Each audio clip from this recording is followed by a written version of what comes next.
편의점 알바생이 재벌 회장을 살렸습니다. 그리고 그 대가로 감옥에 갇혔습니다. 도대체 무슨 일이 있었던 걸까요? 오늘 이야기는 여러분이 상상도 못한 반전으로 가득합니다. 끝까지 보시면 소름이 돋을 겁니다. 그럼 지금 바로 시작하겠습니다. 서울 변두리 24시간 편의점. 새벽 3시에 형광등 불빛 아래 한 청년이 계산대에 앉아 낡은 회계약 교재를 펼치고 있었습니다. 그의 이름은 한도윤, 27살입니다. 대부분의 사람들이 따뜻한 이불 속에서 꿈을 꾸는 시간, 도윤은 편의점 야간 근무를 하며 하루를 버텨냅니다. 아니, 정확히는 버티는 게 아니라 살아냅니다. 그에게는 선택권이 없었으니까요. 도윤의 어머니는 3년 전부터 중증 당뇨 합병증으로 병원 신세를 지고 있었습니다. 투석을 받아야 하고 매달 병원비만 200만 원이 넘었죠. 아버지는 도윤이 고등학생 때 교통사고로 세상을 떠났습니다. 대학 합격증을 받았지만 도윤은 입학을 포기했습니다. 대신 그는 낮에는 물류센터에서 택배를 나르고 저녁에는 대리운전을, 밤에는 편의점 야간 근무를 했습니다. 쓰리잡이라는 말이 무색할 정도로 그의 하루는 일로 가득 차 있었습니다. 하지만 도윤에게는 남들과 다른 점이 하나 있었습니다. 바로 상황을 정확하게 판단하는 능력이었죠. 어떤 위기 상황에서도 당황하지 않고 차분하게 최선의 선택을 하는 그 능력. 그것은 천성적인 것이었습니다. 편의점에서 취객이 난동을 부려도 도윤은 조용히 상황을 진정시켰습니다. 손님들 사이에 다툼이 생겨도 그는 양쪽의 이야기를 듣고 공정하게 중재했습니다. 점장은 늘 말했죠. 도윤아, 너 정말 아깝다. 너 같은 애가 왜 여기서 이러고 있어? 대학이라도 갔으면 대기업 들어갈 수 있었을 텐데.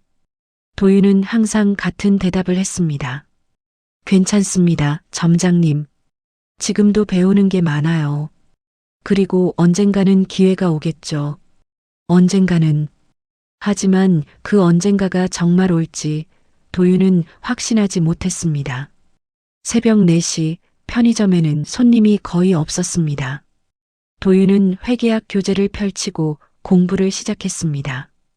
그는 언젠가 자격증을 따서 제대로 된 직장을 구하고 싶었습니다. 어머니를 더 나은 병원으로 모시고 싶었죠. 형광등 불빛 아래서 낡은 교재를 읽는 도윤의 모습. 그것은 이 나라 수많은 청년들의 자화상이었습니다. 꿈은 크지만 현실은 막막하고 노력은 하지만 기회는 오지 않는. 하지만 도윤은 알지 못했습니다. 바로 오늘 밤 그의 인생이 완전히 바뀔 거라는 것을요. 같은 시각 서울 강남의 한 초고층 빌딩 최상층. 이곳은 대한민국 상위 5대 그룹 중 하나인 한성그룹의 본사였습니다. 한성그룹. 건설, 전자, 금융, 유통까지 손대지 않은 분야가 없는 거대 기업. 그룹 전체 자산 규모만 80조 원이 넘는 대한민국 경제의 중심축이었죠. 하지만 지금 이 거대한 제국은 큰 위기를 맞고 있었습니다. 회장실에는 특별한 긴장감이 감돌고 있었습니다. 한성그룹의 창업주이자 회장인 한성진, 72살. 그는 지난 50년간 맨손으로 이 거대한 제국을 일궈낸 전설적인 인물이었습니다. 하지만 최근 들어 그의 건강이 급격히 악화되고 있었습니다. 심장질환과 당뇨 합병증으로 이미 2번이나 쓰러진 적이 있었죠. 의사들은 말했습니다. 언제 다시 쓰러질지 모른다고. 그리고 회장이 쓰러지면 한성그룹의 미래도 불투명해집니다. 왜냐하면 후계 구도가 전혀 정리되지 않았기 때문이죠. 회장실 방, 복도에서는 회장의 장남 한민재가 비서실장과 긴밀하게 대화를 나누고 있었습니다. 45살의 한민재는 냉혹하기로 소문난 인물이었습니다. 그룹의 전자 계열사 사장으로 재직 중이지만 그의 눈은 오직 회장 자리만을 향하고 있었죠. 민재는 낮게 말했습니다. 아버지 건강이 이번 주가 고비라고 했지? 이사회 소집 준비는 됐고? 네, 회장님. 언제든 움직일 수 있습니다. 좋아. 내가 후계자가 되는 건 당연한 수순이야. 방해되는 요소들은 모두 제거해. 한편 다른 편에서는 한성그룹 계열사 금융지주 사장인 최진우가 움직이고 있었습니다. 그는 한성진 회장의 큰딸과 결혼한 사위였죠. 41살의 최진우는 계산적이고 치밀한 사람이었습니다. 최진우는 자신의 측근들과 비밀 회동을 가졌습니다. 장인어른이 언제 쓰러지셔도 이상하지 않아. 그때를 대비해서 우리 편 이사들을 더 확보해둬야 해. 그런데 사장님, 한민재 상무가 만만치 않습니다. 이미 이사회의 절반을 장악했다고 하던데요. 그래서 우리는 외부 세력이 필요한 거야. 외부 세력이라면요? 정치권, 언론, 검찰. 우리가 정당성을 확보하려면 외부의 힘이 필요해. 한성그룹 내부는 이미 전쟁터가 되어 있었습니다. 회장이 아직 살아있는데도 후계자들은 벌써 권력 다툼에 몰두하고 있었죠. 그리고 이 싸움 속에서 가장 중요한 건 회장의 마음이었습니다. 한성진 회장이 누구를 후계자로 지목하느냐가 모든 것을 결정할 테니까요. 하지만 회장은 아직 아무에게도 확답을 주지 않았습니다. 그는 알고 있었습니다. 자신의 자식들이 권력을 위해 얼마나 추악하게 변했는지를요. 회장은 깊은 한숨을 내쉬었습니다. 내가 평생 이룬 게 이것뿐인가. 자식들이 서로 물어뜯는 꼴을 보는 것밖에. 그날 밤 회장은 비서에게 말했습니다. 나 잠깐 나가겠네. 답답해서 못 견디겠어. 회장님, 지금 새벽 2시입니다. 위험합니다. 괜찮아. 잠깐 바람이나 쐬고 올게. 운전은 내가 직접 할 테니 자네만 따라와. 비서는 어쩔 수 없이 따라 나섰습니다. 회장은 오랜만에 직접 운전대를 잡았습니다. 아무도 모르는 곳으로 아무 생각 없이 달리고 싶었죠. 차는 강남을 벗어나 한적한 도로를 달렸습니다. 회장은 창문을 열고 바람을 맞았습니다. 그제야 조금 숨통이 트이는 것 같았죠. 그렇게 1시간쯤 달렸을까요? 회장은 문득 목이 말랐습니다. 저기 편의점에 잠깐 들르세. 회장의 차는 한적한 주택가의 24시간 편의점 앞에 멈춰 섰습니다. 바로 도윤이 일하는 그 편의점이었죠. 새벽 3시 30분. 도윤은 교재를 보다가 고개를 들었습니다. 고급 세단 한 대가 편의점 앞에 멈춰 섰죠. 그리고 두 남자가 내렸습니다. 한 명은 60대 후반으로 보이는 품위 있는 노신사, 다른 한 명은 30대 중반의 정장 입은 남자였습니다. 도윤은 평소처럼 밝게 인사했죠. 어서 오세요. 회장과 비서는 편의점 안으로 들어왔습니다. 회장은 생수를 집어들었고 비서는 급하게 약 코너로 향했습니다. 도윤은 이상한 점을 발견했습니다. 비서의 얼굴색이 너무 창백했던 거죠. 그리고 그는 손으로 가슴 부위를 계속 눌러대고 있었습니다. 손님 괜찮으세요? 도윤이 물었지만 비서는 대답하지 못했습니다. 그리고 그 순간 비서는 그대로 바닥에 쓰러졌습니다. 회장이 놀라 달려갔습니다. 이봐, 정신 차려. 하지만 비서는 의식을 잃은 상태였습니다. 회장은 당황했죠. 그런데 더 큰 문제가 있었습니다. 갑작스러운 충격으로 회장 자신도 가슴을 움켜쥐기 시작한 겁니다. 내 심장약. 차에. 회장도 쓰러질 위기였습니다. 이대로라면 두 사람 모두 위험한 상황이었죠. 바로 그때 도윤이 움직였습니다.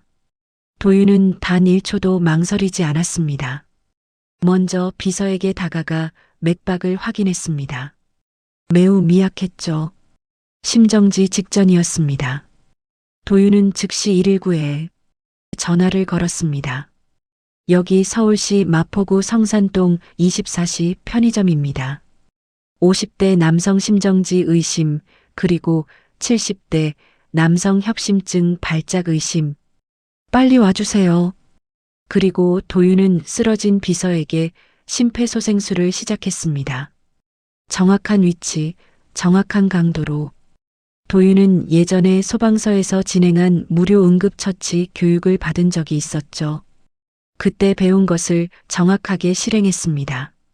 하나, 둘, 셋, 넷. 30회 압박 후 인공호흡 2회. 도윤은 정확하게 반복했습니다.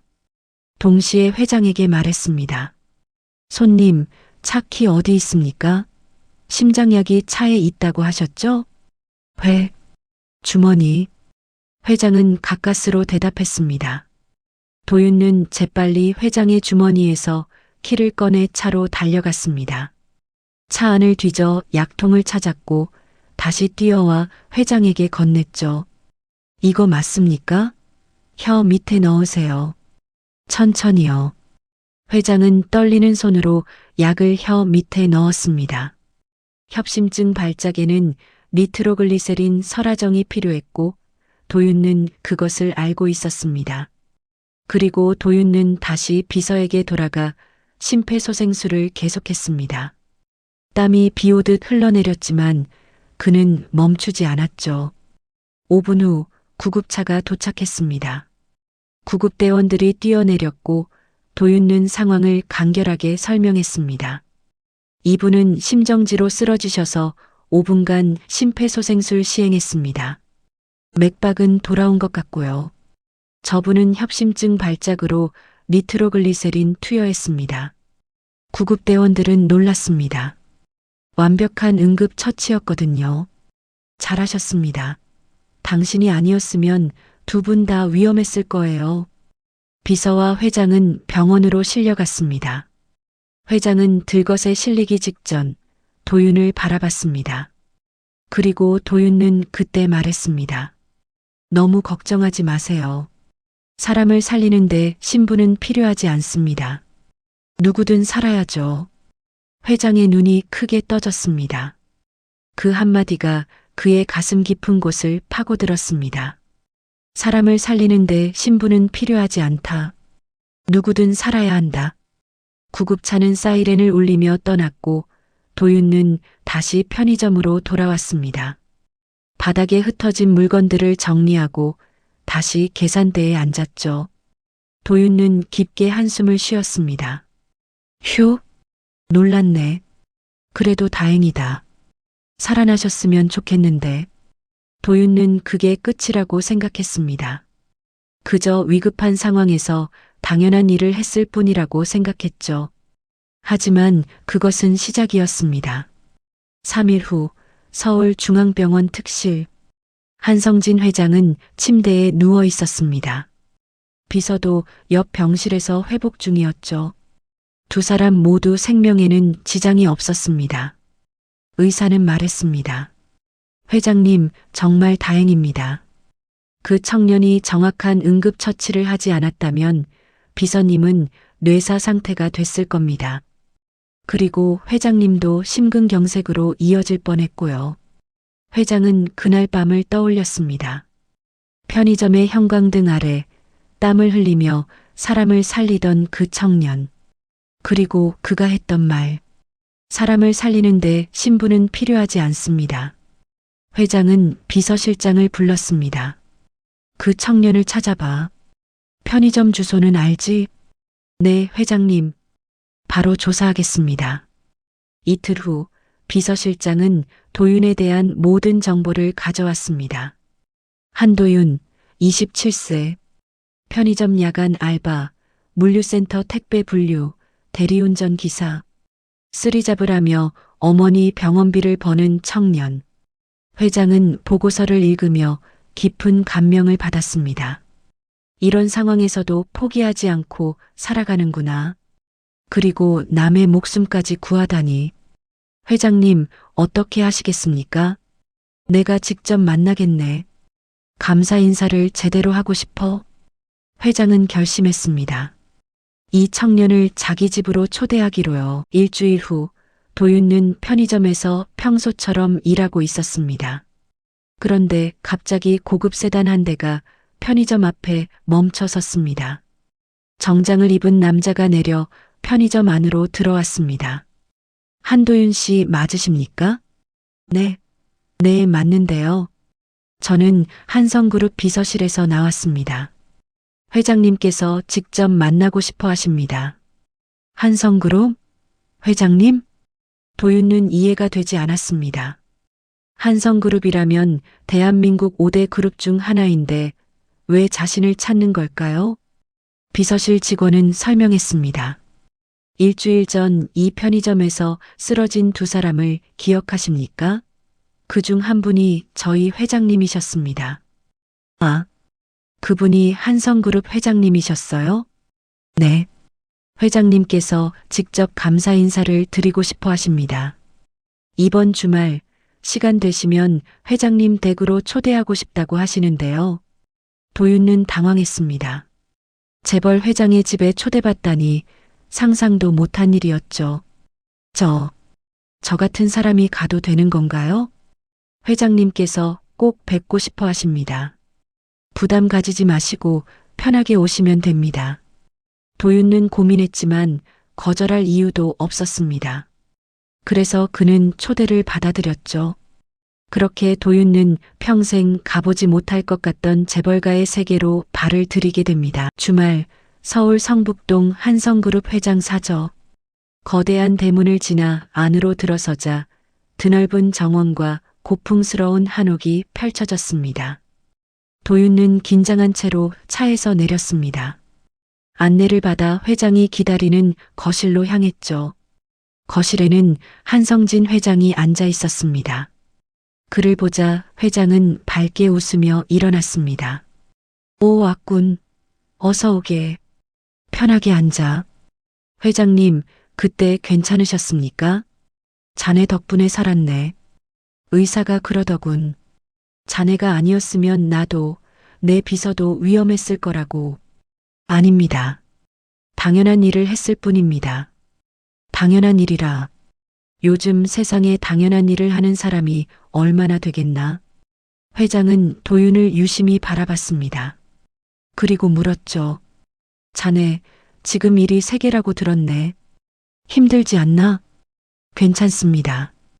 해야 할 일이니까요. 어머니 병원비 때문이라고? 네. 어머니가 제 전부거든요. 회장은 깊이 고개를 끄덕였습니다. 자네 같은 청년이 이 시대에 있다는 게 놀랍네. 나는 평생 사업을 하며 수많은 사람을 만났지만 자네처럼 선한 눈을 가진 사람은 처음 보는 것 같아.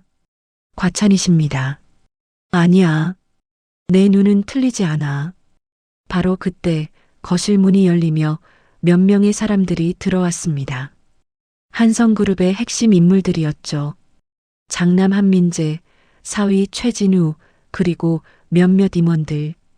그들은 도윤을 보며 노골적으로 불편한 표정을 지었습니다. 한민재가 차갑게 말했습니다. 아버지, 이 사람이 그 편의점 알바생입니까? 그렇네. 인사하게. 이 친구가 나를 살렸어. 도윤은 일어나 정중하게 인사했습니다. 안녕하십니까? 한도윤입니다. 하지만 한민재는 대답도 하지 않았습니다. 그저 차갑게 훑어볼 뿐이었죠. 최진우도 마찬가지였습니다. 회장님, 감사 인사는 충분히 하셨을 테니 이제 돌려보내시는 게 어떻습니까? 우리는 중요한 이사회 안건을 논의해야 합니다. 아직 식사도 안 했네. 자네들은 바쁘면 먼저 가게. 나는 도윤군과 함께 점심을 먹을 거야. 한민재와 최진우는 인상을 찌푸렸습니다. 하지만 회장 앞에서 더 이상 말할 수는 없었죠. 그들이 나간 후 회장은 한숨을 쉬었습니다. 미안하네. 우리 자식들이 예의가 없어서. 괜찮습니다. 저 같은 사람이 갑자기 오니 당황하셨을 겁니다. 아니야. 저것들은 원래 저래. 권력과 돈밖에 모르지. 회장은 씁쓸하게 웃었습니다. 그날 도윤과 회장은 긴 대화를 나눴습니다. 회장은 도윤의 이야기에 귀 기울였고 도윤은 회장의 고민을 들어줬죠. 회장은 말했습니다. 자네를 보고 있으니 내가 잃어버렸던 뭔가가 떠오르는군. 젊었을 때 나도 자네처럼 순수했었지. 하지만 어느새 권력과 돈에 매몰돼 버렸어. 아닙니다. 회장님은 여전히 훌륭하신 분이십니다. 고맙네. 그런데 자네 회계 공부를 한다고 들었는데 실력이 어느 정도인가? 아, 그냥 독학으로 조금씩 배우고 있습니다. 그럼 우리 회사 장부 한번 봐주겠나? 회계사들이 작성한 보고서인데 나는 이런 게 복잡해서 잘 모르겠더군. 회장은 농담처럼 말했지만 사실 그에게는 의도가 있었습니다. 최근 들어 회사 장부에서 뭔가 이상한 점을 느꼈거든요. 하지만 누구를 믿어야 할지 몰랐죠. 도윤은 장부를 받아들었습니다. 그리고 천천히 읽어 내려갔습니다. 처음에는 별다른 이상이 없어 보였습니다. 하지만 도윤의 날카로운 눈은 곧 문제를 발견했죠. 회장님, 이 부분이 좀 이상한데요. 어디가? 여기 보시면 계열사 A에서 B로 자금이 이동했다고 되어 있는데 B에서 받은 금액과 A에서 보낸 금액이 다릅니다.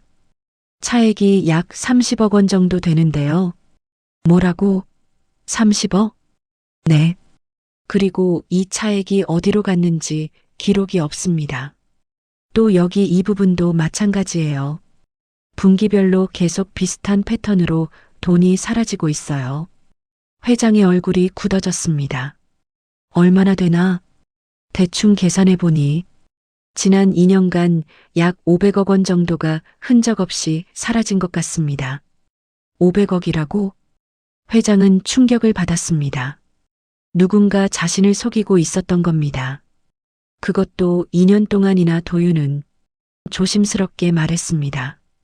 회장님, 이건 제 추측이지만 누군가 의도적으로 비자금을 빼돌리고 있는 것 같습니다. 누가 감히 회장님을 속이고 있는 겁니다. 이 보고서를 작성한 사람이 누구인지 확인해 보시는 게 좋을 것 같습니다. 회장은 장부를 다시 펼쳤습니다. 그리고 마지막 페이지의 서명을 확인했죠. 그곳에는 한민재와 최진우의 서명이 나란히 있었습니다. 회장의 손이 떨렸습니다. 자신의 아들과 사위가 자신을 배신하고 있었던 겁니다. 도윤은 회장의 표정을 보고 뭔가 잘못됐다는 것을 느꼈습니다. 회장님, 제가 실수한 건가요? 아니야. 자네 덕분에 큰 걸 알았어. 자네가 아니었으면 평생 속았을 거야. 회장은 깊게 한숨을 쉬었습니다. 도윤군, 자네는 정말로 나를 2번 살렸네. 한 번은 목숨을, 한 번은 재산을. 도윤은 난처한 표정을 지었습니다. 죄송합니다. 괜한 말을 한 것 같네요. 아니야. 잘못된 걸 보고도 가만히 있는 것보다 훨씬 낫네. 고맙네. 정말로. 하지만 도윤은 알지 못했습니다. 자신의 이 한마디가 얼마나 큰 폭풍을 불러올지를요. 그날 밤 한성그룹 회장 사저의 서재. 한성진 회장은 긴급하게 비서실장과 감사팀장을 불렀습니다. 지난 2년간의 모든 회계 자료를 다시 검토하게, 특히 계열사 간 자금 이동 내역을 철저히 조사해. 회장님, 무슨 문제라도 있습니까? 누군가 회사 돈을 빼돌리고 있어. 정확한 규모를 파악해야 해. 비서실장과 감사팀장은 놀랐습니다. 하지만 즉시 움직였죠. 회장의 지시는 비밀리에 진행됐습니다. 하지만 재벌가에서 비밀은 오래가지 않습니다. 이틀 후 한민재는 이 소식을 듣게 됐습니다. 뭐라고? 아버지가 회계감사를 지시했다고? 네, 회장님. 특히 계열사 간 자금 이동 내역을 집중적으로 조사하라고 하셨답니다. 한민재의 얼굴이 굳어졌습니다. 그는 즉시 최진우에게 전화를 걸었죠. 장인어른이 눈치챈 것 같습니다. 회계 감사가 시작됐어요. 최진우도 당황했습니다. 어떻게 알았지? 우리가 완벽하게 처리했는데. 그 편의점 놈입니다. 분명히 그놈이 뭔가 말한 거예요. 편의점 알바가 회계를 알기나 해? 아버지가 그놈한테 장부를 보여줬다고 들었습니다. 그리고 바로 다음 날 감사 지시가 떨어졌어요. 최진우는 이를 악물었습니다. 그놈을 제거해야겠어. 어떻게요? 간단하죠. 그놈에게 횡령 누명을 씌우는 겁니다. 어차피 장부를 봤다는 증거가 있으니 그놈이 회사 기밀을 훔쳐봤다고 하면 돼요. 하지만 증거가 없는데요? 만들면 되죠. 우리한테 언론도 있고 검찰도 있잖아요. 한민재와 최진우는 음모를 꾸미기 시작했습니다. 3일 후 도윤은 편의점에서 평소처럼 일하고 있었습니다. 그런데 갑자기 경찰차 2대가 편의점 앞에 멈춰 섰습니다. 형사 4명이 우르르 들어왔죠. 한도윤 씨 맞습니까? 네, 맞는데요. 횡령 및 기업 기밀 유출 혐의로 긴급 체포합니다. 묵비권을 행사할 수 있으며. 뭐라고요? 저는 아무것도 한 게 없는데요. 일단 서해 가서 조사받으셔야 합니다. 도윤은 그 자리에서 수갑을 찬 채 연행됐습니다. 그는 완전히 이해할 수 없었죠. 자신이 도대체 뭘 잘못했다는 건지. 경찰서 조사실. 형사가 서류를 펼쳐 보이며 말했습니다. 한도윤 씨, 당신이 한성그룹의 내부 회계 자료를 무단으로 열람하고 그 정보를 외부에 유출하려 했다는 제보가 들어왔습니다. 저는 그런 적 없습니다. 회장님께서 보여주신 거예요. 회장님이 보여줬다? 한성그룹 회장이 편의점 알바에게 회사 기밀 자료를 보여준다고요? 그게 말이 됩니까? 정말입니다.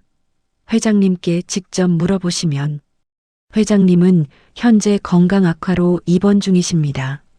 진술을 받을 수 없는 상태예요. 도윤은 당황했습니다. 이게 무슨 상황인지 전혀 이해할 수 없었죠. 그리고 더 충격적인 건 그날 저녁 뉴스였습니다. 앵커의 목소리가 들려왔습니다. 한성그룹 내부 기밀을 빼돌리려 한 혐의로 한 20대 남성이 긴급 체포됐습니다. 편의점 아르바이트생 신분으로 회장의 신뢰를 얻은 뒤 회사 장부를 몰래 빼돌린 것으로 알려졌습니다. 화면에는 도윤의 얼굴이 모자이크 처리되어 나왔지만 누가 봐도 알 수 있을 정도였죠. 언론은 일제히 도윤을 범죄자로 몰아갔습니다. 선의를 가장한 범죄자, 재벌을 노린 편의점 알바의 치밀한 계획, 신분 상승을 노린 사기극, 모든 기사가 도윤을 비난했습니다. 도윤의 어머니는 병실에서 뉴스를 보고 충격을 받았습니다. 그리고 그날 밤 어머니의 상태가 급격히 악화됐죠. 도윤은 구치소에서 그 소식을 들었습니다. 하지만 갈 수 없었습니다. 그는 갇혀 있었으니까요. 면회실에서 도윤은 눈물을 흘렸습니다. 엄마, 미안해요. 내가 괜한 일을 한 것 같아요. 한편 한성진 회장은 병원 침대에 누워 있었습니다. 그는 정말로 충격을 받아 쓰러진 상태였죠. 자신의 아들과 사위가 자신을 배신했다는 사실, 그리고 자신을 구해준 청년이 누명을 쓰고 감옥에 갔다는 사실. 회장은 비서실장에게 말하려 했지만 목소리가 나오지 않았습니다. 뇌졸중으로 언어 장애까지 온 상태였죠. 의사는 말했습니다. 회장님의 상태가 매우 위중합니다. 당분간은 안정을 취해야 하고 외부 접촉도 최소화해야 합니다. 한민재와 최진우는 이 기회를 놓치지 않았습니다. 그들은 긴급 이사회를 소집했습니다. 회의실에서 한민재가 말했습니다. 여러분도 아시다시피 아버지께서 현재 의식은 있지만 의사소통이 불가능한 상태입니다. 이 상황에서 회사는 리더십 공백을 겪을 수 없습니다. 그렇다면 상무님께서 임시 회장직을 맡으시겠다는 말씀이신가요? 그게 최선이라고 생각합니다. 하지만 일부 이사들이 반대했습니다. 회장님의 의사를 확인하지 않고 후계자를 정하는 건 절차상 문제가 있습니다. 그때 최진우가 나섰습니다. 저희가 회계감사를 진행한 결과 심각한 횡령 사건이 발견됐습니다. 외부인이 회사 기밀에 접근해 정보를 빼돌렸고 이는 회장님의 판단 착오에서 비롯된 것입니다. 그 말은 현재 회장님의 판단력이 흐려진 상태라는 의미입니다. 따라서 회사를 위해 새로운 리더십이 필요합니다. 이사들은 술렁였습니다. 하지만 한민재와 최진우는 이미 과반수 이상의 이사들을 포섭해둔 상태였죠. 결국 투표 결과 한민재가 임시회장으로 선출됐습니다. 한민재는 미소를 지었습니다. 드디어 권력을 잡은 겁니다. 구치소, 도윤의 독방. 도윤은 벽에 기대앉아 하늘을 바라봤습니다. 그는 억울했습니다. 하지만 어떻게 해야 할지 몰랐죠. 그에게는 변호사를 선임할 돈도 없었고 도와줄 사람도 없었습니다. 그때 교도관이 다가왔습니다. 한도윤, 면회 왔어. 도윤은 놀랐습니다. 누가 자신을 면회 올까요? 면회실로 가보니 그곳에는 낯선 남자가 앉아 있었습니다. 30대 중반쯤 되어 보이는 평범한 차림의 남자였죠. 저는 한성그룹 회계팀 말단 직원 김재현이라고 합니다. 회계팀이요? 왜 저를 찾아오신 겁니까? 김재현은 조심스럽게 주위를 둘러본 뒤 말했습니다. 저는 당신이 무죄라는 걸 압니다. 당신이 발견한 그 비자금 조작, 그건 한민재 상무와 최진우 사장이 함께 꾸민 일입니다. 어떻게 그걸? 저도 그 작업에 말단으로 참여했거든요. 처음엔 몰랐습니다. 단순히 장부를 정리하라는 지시만 받았죠. 하지만 나중에 알게 됐어요. 제가 한 일이 비자금 조성에 이용됐다는 걸. 그럼 증거가 있단 말입니까? 있습니다. 원본 장부를 제가 따로 보관해뒀어요. 언젠가 이런 일이 생길 것 같아서요. 도윤의 눈에 희망이 보였습니다. 왜 저를 도와주시는 겁니까? 저도 당신처럼 평범한 사람입니다. 대기업 말단 직원이지만 잘못된 걸 보고 가만히 있을 순 없었어요. 그리고 당신이 회장님께 한 그 말 뉴스에서 봤습니다. 제가 한 말이요? 사람을 살리는데 신분은 필요하지 않다. 그 말이 제 마음을 움직였어요. 김재현은 가방에서 USB를 꺼냈습니다. 여기 모든 증거가 들어 있습니다. 원본 장부, 이메일 기록, 계좌 이체 내역. 이걸로 당신의 무죄를 증명할 수 있어요. 하지만 이걸 어떻게? 제가 검찰에 직접 제출하겠습니다. 내부 고발자로요. 위험하지 않습니까? 당신도. 괜찮습니다. 저도 각오는 했어요. 이대로 가만히 있으면 평생 후회할 것 같아서요. 김재현은 진지한 눈빛으로 도윤을 바라봤습니다. 당신이 용기를 냈으니 저도 용기를 내야죠. 3일 후 검찰청. 김재현은 떨리는 손으로 검사실 문을 열었습니다. 한성그룹 비자금 조성 사건에 대해 내부 고발하러 왔습니다. 검사는 그의 말을 듣고 눈을 크게 떴습니다. 증거가 있습니까? 김재현은 USB를 건넸습니다. 모두 여기 있습니다. 검사는 USB의 내용을 확인했습니다. 그리고 충격을 받았죠. 이건 단순한 비자금 조성이 아니었습니다. 조직적인 횡령, 배임, 그리고 무고죄까지 포함된 중대 범죄였습니다. 이건 대단한 건데요. 한도윤 씨는 무죄입니다.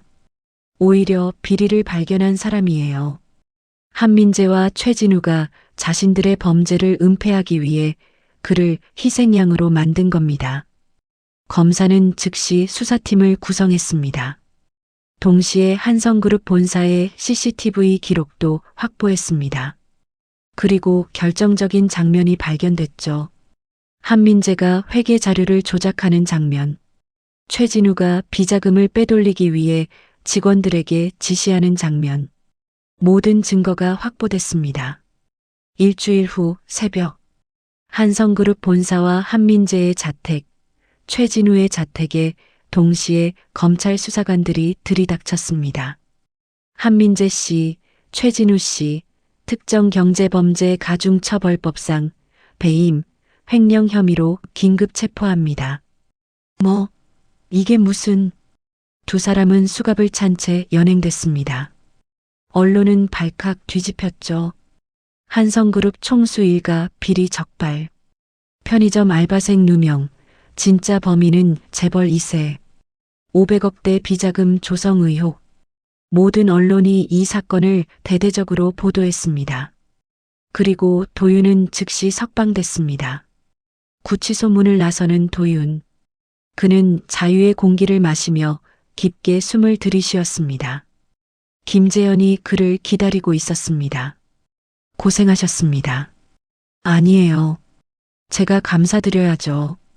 당신이 없었으면 우리 둘 다 용기를 낸 거죠. 두 사람은 악수를 나눴습니다. 병원 한성진 회장의 병실. 회장은 뉴스를 보고 눈물을 흘렸습니다. 그는 진실을 알게 됐습니다. 자신의 자식들이 얼마나 추악했는지, 그리고 자신을 진짜로 구한 사람이 누구였는지. 회장의 상태는 점차 회복됐습니다. 일주일 후 그는 다시 말을 할 수 있게 됐죠. 회장이 가장 먼저 한 일은 도윤을 부르는 것이었습니다. 병실에 도윤이 들어왔습니다. 회장은 침대에서 일어나 그를 맞이했습니다. 자네, 정말 미안하네. 내 자식들 때문에 고생을 시켰어. 괜찮습니다. 다 지나간 일입니다. 아니야. 괜찮을 리가 없지. 자네는 나를 2번 살렸는데 나는 자네를 지켜주지 못했어. 회장의 목소리는 떨리고 있었습니다. 자네가 그때 내게 했던 말 기억하나? 사람을 살리는데 신분은 필요하지 않다고. 네, 기억합니다. 그 말이 맞았네. 정말로 맞았어. 나는 평생 신분과 권력에 매달려 살았지만 정작 중요한 건 사람의 본질이었어. 회장은 깊게 한숨을 쉬었습니다. 내 자식들은 권력만 보고 사람을 보지 못했어. 그래서 이렇게 된 거야. 하지만 자네는 달랐어. 자네는 사람을 봤지. 도윤은 조용히 고개를 숙였습니다. 회장은 계속 말했습니다. 도윤군, 나한테 한 가지만 답해주게. 자네가 나를 구한 이유가 뭔가? 보상을 바란 건 아니었지? 아닙니다. 그냥 살려야 할 것 같았어요. 누군가의 아버지이고 누군가의 가족일 테니까요. 회장의 눈에 눈물이 고였습니다. 고맙네. 정말 고마워. 잠시 침묵이 흘렀습니다. 그리고 회장이 말했습니다. 도윤군, 나한테 와서 일해주지 않겠나? 네. 자네 같은 사람이 우리 회사에 필요해. 아니, 이 사회에 필요해. 나는 자네를 한성그룹 윤리경영위원회 위원장으로 임명하고 싶네. 하지만 저는 학력도 경력도 필요 없어. 자네에게는 그보다 더 중요한 게 있으니까. 바로 정직함과 용기지. 도윤은 망설였습니다. 회장님, 저는 재벌의 후계자가 되고 싶지 않습니다. 나도 자네를 후계자로 만들 생각은 없네. 권력은 자네에게 맞지 않아. 하지만 자네가 할 수 있는 일이 있어. 어떤 일인가요? 이 회사를 바로잡는 일, 투명하고 공정한 회사로 만드는 일, 그리고 자네처럼 힘든 청년들에게 기회를 주는 일. 회장은 진지한 눈빛으로 도윤을 바라봤습니다. 권력을 가진 사람이 아니라 올바른 사람이 필요해. 자네 같은 사람이. 도윤은 깊게 생각했습니다. 그리고 천천히 고개를 끄덕였죠. 알겠습니다. 해보겠습니다. 6개월 후 한성그룹 본사 회의실. 도윤은 윤리경영위원회 위원장 자리에 앉아 있었습니다. 그는 회사의 모든 비리를 조사하고 투명한 시스템을 구축했습니다. 비자금은 모두 환수됐고 불법적인 관행들은 사라졌죠. 또한 도윤은 특별한 프로그램을 만들었습니다. 바로 청년 기회 장학 프로그램이었습니다. 가난하지만 능력 있는 청년들에게 학비를 지원하고 일자리를 제공하는 프로그램. 도윤 자신이 겪었던 어려움을 다른 청년들은 겪지 않기를 바라는 마음에서였죠. 김재현도 승진해서 회계팀 팀장이 됐습니다. 그는 도윤과 함께 회사를 투명하게 만드는 일에 헌신했습니다. 한민재와 최진우는 재판에서 유죄 판결을 받았습니다. 각각 징역 7년과 5년. 그들이 쌓아온 권력은 한순간에 무너졌죠. 어느 따뜻한 봄날 도윤은 병원을 찾았습니다. 어머니의 병실이었죠. 어머니는 건강을 많이 회복한 상태였습니다. 한성그룹의 지원으로 최고의 치료를 받을 수 있었거든요. 도윤은 어머니의 손을 잡고 말했습니다. 엄마, 이제 우리도 사람답게 살 수 있을 것 같아. 어머니는 눈물을 흘리며 아들의 손을 꼭 잡았습니다. 도윤아, 내가 자랑스럽구나. 힘든 상황에서도 올바른 길을 택한 내가. 제가 한 게 뭐 있어요. 그냥 당연한 일을 했을 뿐이에요. 그 당연한 일을 하는 게 제일 어려운 거란다. 창밖으로는 따뜻한 봄 햇살이 들어오고 있었습니다. 1년 후 한성그룹은 완전히 달라졌습니다.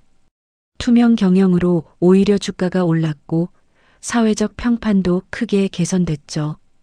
도윤의 청년 기회 장학 프로그램은 수천 명의 청년들에게 희망을 주었습니다. 편의점에서 일하던 청년이 이제는 수천 명의 청년을 돕는 사람이 된 겁니다. 한성진 회장은 이사회에서 공식적으로 발표했습니다.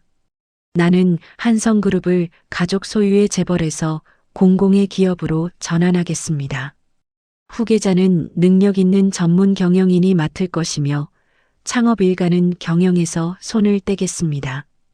이사들은 술렁였지만 회장의 결심은 확고했습니다. 대신 윤리경영위원회의 권한을 강화하겠습니다.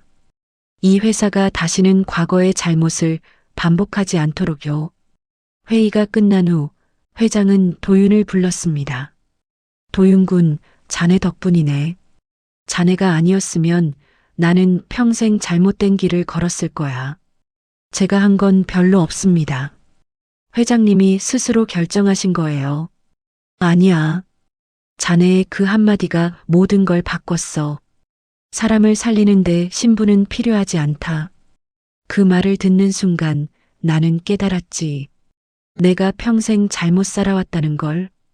도윤은 조용히 미소 지었습니다. 회장님, 저도 배웠습니다. 한 사람의 용기가 세상을 바꿀 수 있다는 걸요. 맞아. 자네 혼자서는 아니었지. 김재현 팀장도 용기를 냈고 그 용기가 모여서 이렇게 큰 변화를 만들었어. 회장은 창밖을 바라봤습니다. 나는 이제 얼마 남지 않았네. 하지만 후회는 없어. 마지막에라도 올바른 선택을 했으니까. 회장님, 그런 말씀 마세요. 아니야. 사실이야. 하지만 괜찮아. 자네 같은 사람이 이 회사를, 이 사회를 지켜줄 거라는 걸 아니까. 두 사람은 한동안 조용히 서 있었습니다. 창밖으로는 서울의 풍경이 펼쳐져 있었죠. 그로부터 2년 후, 도윤은 여전히 한성그룹 윤리경영위원회 위원장으로 일하고 있었습니다. 하지만 그는 변하지 않았습니다. 여전히 겸손했고, 여전히 정직했으며, 여전히 사람들을 먼저 생각했죠. 어느 날 도윤은 한성그룹 본사 로비를 지나가고 있었습니다. 그때 한 젊은 청년이 그에게 다가왔습니다. 위원장님, 안녕하세요. 자네 누구지? 저 기억 안 나세요? 작년에 청년 기회 장학 프로그램으로 입사한 박민수입니다. 아, 맞다. 박민수군. 어떻게 지내나? 너무 잘 지내고 있습니다. 위원장님 덕분에 제 인생이 완전히 바뀌었어요. 박민수는 환하게 웃었습니다. 저도 편의점에서 야간 알바하면서 공부했거든요. 근데 위원장님 이야기를 듣고 용기가 생겼어요. 나도 할 수 있겠다는. 도윤은 뭉클했습니다. 잘 됐네. 앞으로도 열심히 하게. 네. 저도 언젠가 위원장님처럼 다른 사람을 도울 수 있는 사람이 되고 싶습니다. 박민수가 떠난 후 도윤은 혼자 생각에 잠겼습니다. 자신의 한마디가 한성그룹을 바꿨고 그 변화가 또 다른 청년에게 희망을 줬습니다. 그리고 그 청년이 또 다른 누군가에게 희망을 줄 것입니다. 선한 영향력은 이렇게 퍼져나가는 것이었죠. 그날 저녁 도윤은 오랜만에 그 편의점을 찾았습니다.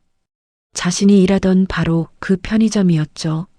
점장은 도윤을 보고 반갑게 맞이했습니다. 도윤이, 오랜만이다. 요즘 뉴스에서 자주 보이던데? 점장님, 잘 지내셨어요? 그럼, 근데 너 정말 대단하더라. 편의점 알바에서 대기업 임원까지. 임원은 아니고요. 그냥 제 역할을 하는 거죠. 도윤은 편의점 안을 둘러봤습니다. 모든 게 그대로였습니다. 형광등, 계산대, 물건들. 여기서 일하던 때가 그립네요. 힘들지 않았어? 그때 쓰리잡하면서 얼마나 고생했는데. 힘들었죠. 근데 그때 배운 게 많아요. 사람들을 만나고 세상을 배우고. 도윤은 계산대에 앉아 있던 새 알바생을 봤습니다. 20대 초반으로 보이는 청년이었죠. 그 청년은 도윤이 일하던 것처럼 손님이 없을 때 책을 보고 있었습니다. 점장이 말했습니다. 저 친구도 너처럼 공부하면서 일하더라. 대학 등록금 벌려고. 도윤은 그 청년에게 다가갔습니다. 무슨 공부하세요? 청년은 고개를 들었습니다. 안녕하세요. 컴퓨터 프로그래밍 공부하고 있습니다. 좋은 거 배우네요. 힘들지 않아요? 힘들죠. 근데 해야죠. 꿈이 있으니까. 꿈이요? 네. 언젠가 제가 만든 프로그램으로 사람들을 돕고 싶어요. 도윤은 미소 지었습니다. 자신의 과거를 보는 것 같았습니다. 할 수 있을 거예요. 포기하지 않으면요. 감사합니다. 도윤은 명함을 꺼내 건넸습니다. 혹시 도움이 필요하면 연락하세요. 한성그룹의 청년 지원 프로그램이 있거든요. 청년은 명함을 받아들고 눈을 크게 떴습니다. 한성그룹? 그럼 혹시... 네, 저도 예전에 여기서 일했어요. 당신처럼요. 정말요? 그럼 저도... 네, 당신도 할 수 있어요. 정직하게, 성실하게 살다 보면 기회는 옵니다. 도윤은 편의점을 나서며 하늘을 올려다봤습니다. 별이 총총했습니다. 그는 생각했습니다. 자신이 걸어온 길을, 그리고 앞으로 걸어갈 길을. 한편 감옥에 있는 한민재와 최진우. 두 사람은 각각의 감방에서 후회하고 있었습니다. 한민재는 벽을 바라보며 중얼거렸습니다. 내가 왜 그랬을까? 아버지를 배신하고 회사를 배신하고 그에게는 이제 아무것도 남지 않았습니다. 권력도 명예도 가족도. 최진우도 마찬가지였습니다. 편의점 알바 하나 무시했다가 모든 걸 잃었어. 하지만 이미 늦었습니다. 돌이킬 수 없었죠. 그들은 깨달았습니다. 진짜 중요한 건 권력이나 돈이 아니라 사람의 본질이라는 것을요. 하지만 그 깨달음은 너무 늦게 왔습니다. 5년 후 한성진 회장은 편안하게 세상을 떠났습니다. 그는 마지막까지 도윤의 손을 잡고 있었죠. 장례식장에는 수많은 사람들이 모였습니다. 재벌 총수의 장례식이었지만 분위기는 달랐습니다. 사람들은 회장을 진심으로 추모했습니다. 그가 마지막 몇 년 동안 보여준 변화를, 그가 남긴 유산을 기억했죠. 도윤은 조문객들을 맞이하며 생각했습니다. 회장님, 편히 쉬세요. 회장님이 만든 변화는 계속될 겁니다.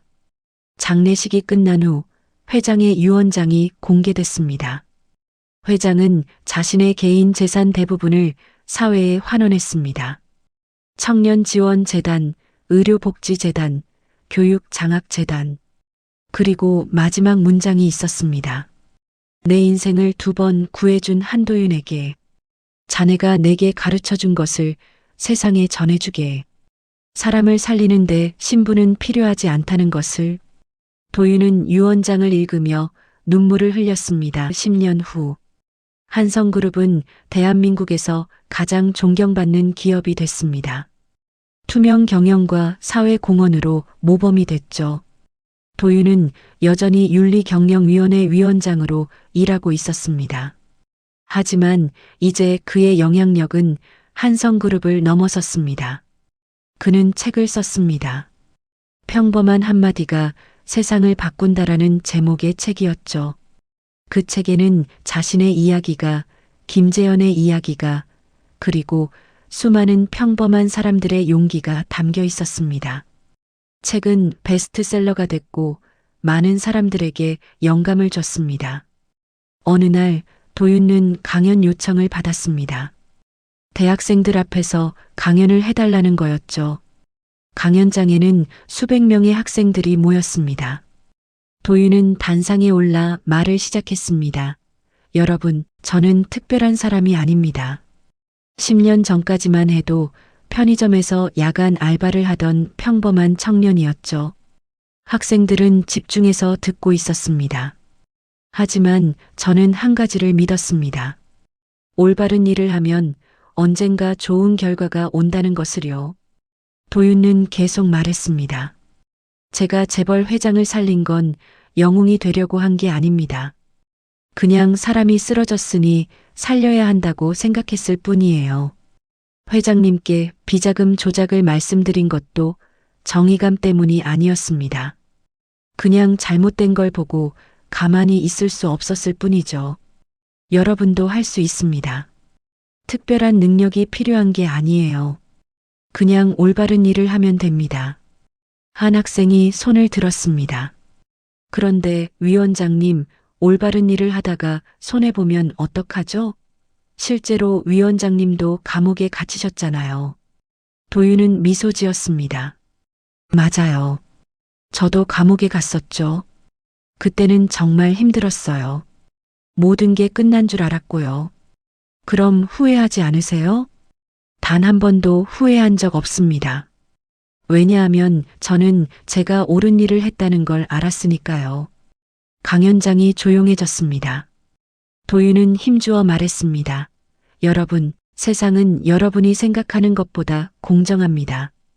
당장은 아닐 수 있어요. 올바른 일을 해도 손해볼 수 있죠. 하지만 길게 보면 정직한 사람이 이깁니다. 그리고 무엇보다 올바른 일을 했을 때 느끼는 그 마음의 평화. 그건 돈으로 살 수 없는 거예요. 학생들은 박수를 쳤습니다. 강연이 끝난 후 한 여학생이 도윤에게 다가왔습니다. 위원장님, 저도 지금 편의점에서 알바하면서 학교 다니고 있어요. 너무 힘들어서 포기하고 싶을 때가 많은데 오늘 강연 듣고 힘이 났어요. 도윤은 그 학생의 어깨를 토닥였습니다. 포기하지 마세요. 지금은 힘들어도 이 시간들이 나중에 여러분의 가장 큰 자산이 될 겁니다. 감사합니다. 저도 위원장님처럼 되고 싶어요. 저처럼 될 필요는 없어요. 당신 자신이 되세요. 정직하고 성실한 당신 자신으로요. 그날 밤 도윤은 집으로 돌아왔습니다. 어머니는 이제 완전히 건강을 회복해 편안한 노년을 보내고 계셨죠. 엄마 다녀왔어요. 어머니는 미소 지으며 아들을 맞이했습니다. 오늘 강연 어땠어? 좋았어요. 학생들이 열심히 들어줬어요. 우리 아들 정말 대단해졌네. 아니에요. 저는 그냥 운이 좋았던 거예요. 아니야. 운이 아니라 내 선택이었어. 힘든 상황에서도 올바른 선택을 한 거지. 도윤은 창밖을 바라봤습니다. 서울의 야경이 아름답게 펼쳐져 있었습니다. 그는 생각했습니다. 10년 전 편의점 계산대에 앉아있던 그때를, 그때 그는 몰랐습니다. 자신의 한마디가 이렇게 큰 변화를 만들어낼 줄은. 하지만 이제는 압니다. 평범한 사람의 평범한 선택이 때로는 세상을 바꿀 수 있다는 것을. 현재 한성그룹 본사 로비에는 특별한 조형물이 세워져 있습니다. 그 조형물에는 문구가 새겨져 있었죠. 사람을 살리는데 신분은 필요하지 않습니다. 한도윤. 수많은 직원들이 매일 이 조형물 앞을 지나갑니다. 그리고 그 문구를 읽으며 생각합니다. 자신도 올바른 선택을 하고 있는지, 자신도 누군가에게 도움이 되는 사람인지. 한성그룹은 이제 더 이상 재벌의 사유물이 아니었습니다. 사회의 기업이었고 사람을 위한 기업이었습니다. 그 변화의 시작은 단 한마디였습니다. 편의점 야간 알바생이 재벌 회장에게 했던 그 한마디. 사람을 살리는데 신분은 필요하지 않습니다. 5년이 더 흘렀습니다. 도윤은 이제 50살이 되었습니다. 그는 한성그룹을 떠나 독립적인 사회재단을 운영하고 있었습니다. 평범한 용기재단이라는 이름의 재단이었죠. 이 재단은 평범한 사람들이 올바른 일을 할 수 있도록 지원했습니다. 내부 고발자 보호, 청년 창업 지원, 사회 약자 법률 지원. 김재현도 한성그룹을 떠나 이 재단의 이사로 함께 일하고 있었습니다. 어느 날 도윤과 김재현은 재단 사무실에서 커피를 마시고 있었습니다. 김재현이 말했습니다.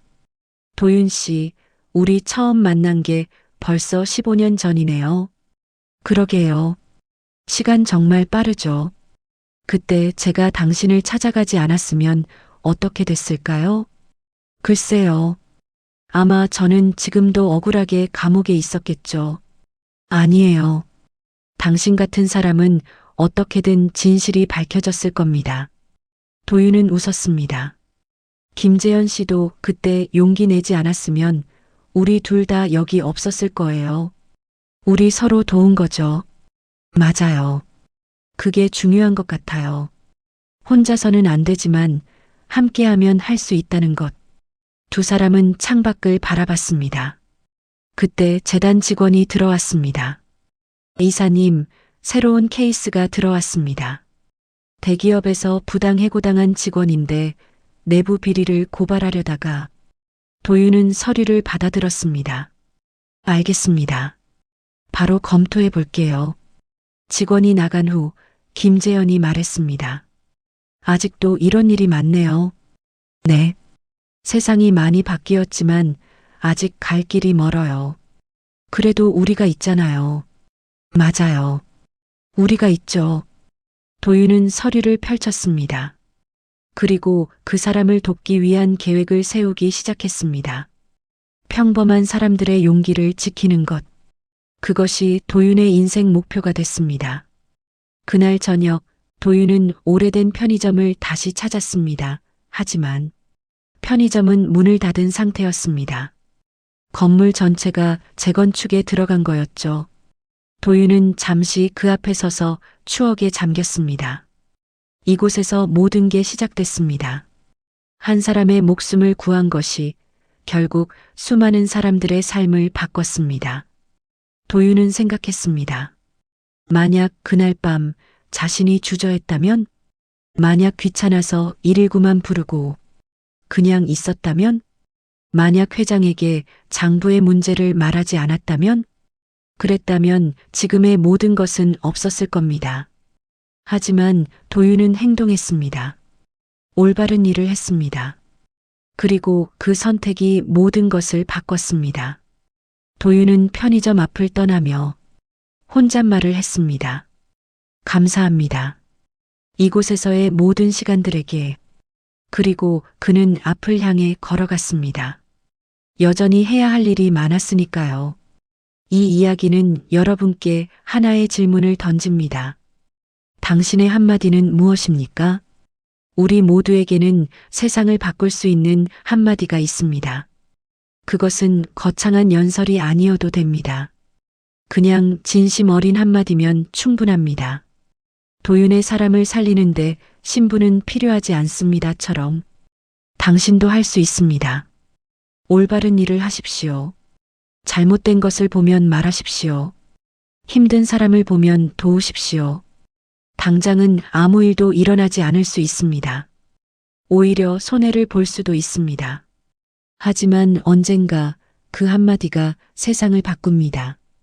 평범한 청년 한도윤이 그랬던 것처럼. 당신의 한마디는 무엇입니까? 오늘 영상이 도움이 되셨다면 좋아요와 구독 부탁드립니다. 그리고 댓글로 여러분의 생각을 들려주세요. 여러분도 세상을 바꿀 수 있습니다. 한 번에 한마디씩. 감사합니다.